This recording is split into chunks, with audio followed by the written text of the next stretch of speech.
Welcome back, everybody. Welcome to Fowler Farmstead. So in the last of the birdie bed build, we showed you how to put it together. So now we're going to show you how we and pretty much everybody else are filling up any type of raised bed.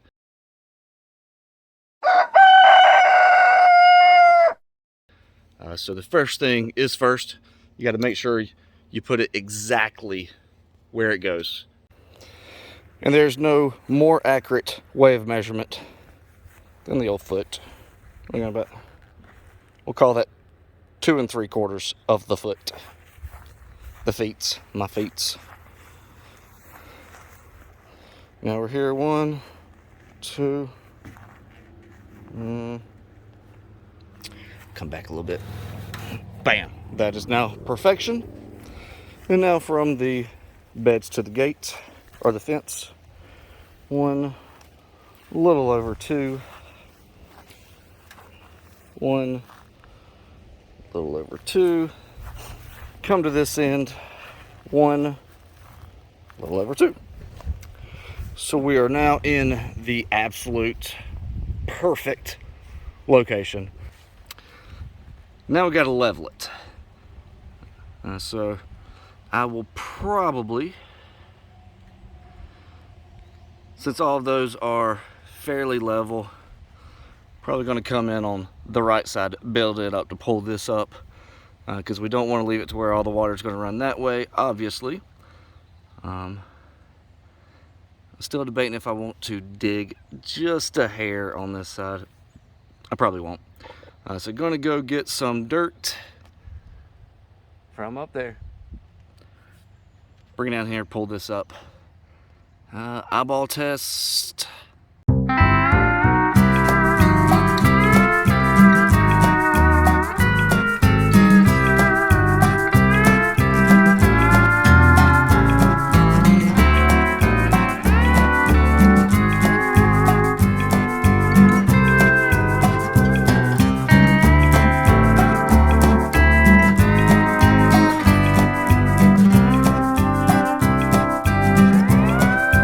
I just put a layer on the inside and outside because I'm lazy and it just seems like it works a little bit easier.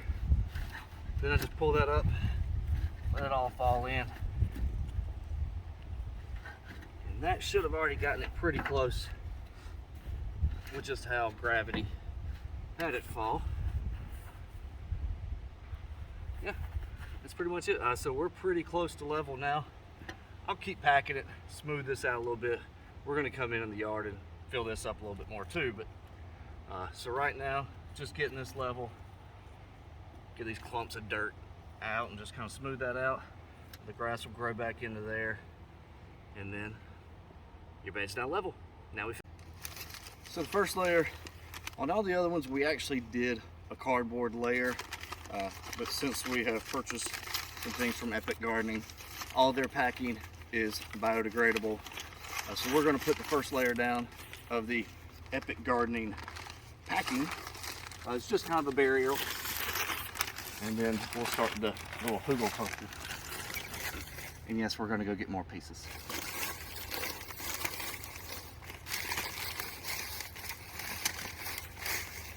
And poof, just like that, it is full. That's the next, just your wood. Dawn's mom had a oak tree fall, and I instantly feel woefully unprepared with the amount of wood that I have. So we may be making another trip with this. But just fill it up, fill up the bottom. Wood, anything else to take up space. And yeah, I'm probably gonna go get a few more. And so we finally got that filled up with all the wood. The next layer is usually either a pit moss or sand or something. We're going with some mulch that we've already got for the smokehouse and greenhouse build. So we're gonna go and layer that in. And I know what you're thinking. You're thinking, hey Brandon, wouldn't it be easier if you had a pitchfork to use this? And you would be absolutely right. But a pitchfork is about a 30-second walk down there. And sometimes when you're stupid, life's just hard. Okay. And once you got all that laid out, we do topsoil from there and on my feet.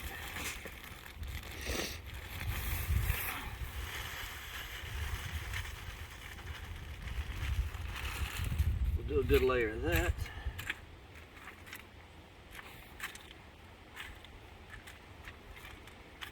And camera lady, do we want to go ahead and put the compost mixed layer? No, do one more with the topsoil and then the good stuff. And that's how decisions are made. You're told how to do it.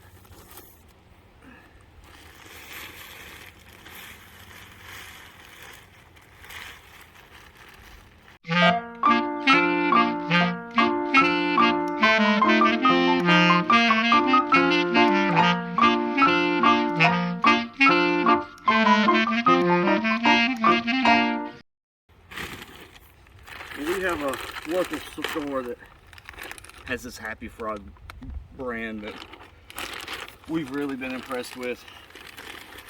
Usually the stuff that we have actually grow, we have in one form or another in their soil or nutrients, whatever it is. Help me out there. What is it? Fertilizer? Okay, there we go. Fertilizer. But we like to do this small layer of this kind of in the middle. So once we do plant everything, it'll be a little lower and the roots will want to shoot down. And then we'll put a little on top too.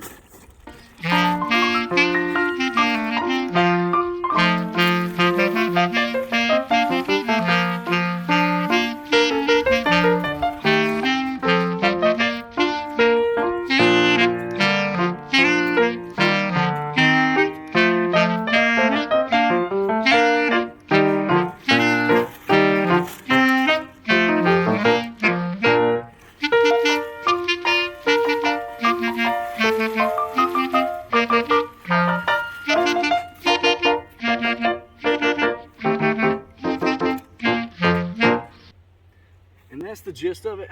Depending on how much you put in the bottom, 4 bags of just your regular topsoil that you can get at the store will get you towards the top. We're still going to put some more of that on top, and then we'll put the mulch on top of that too, so that'll help bring this up some. But about 4 bags will get you there.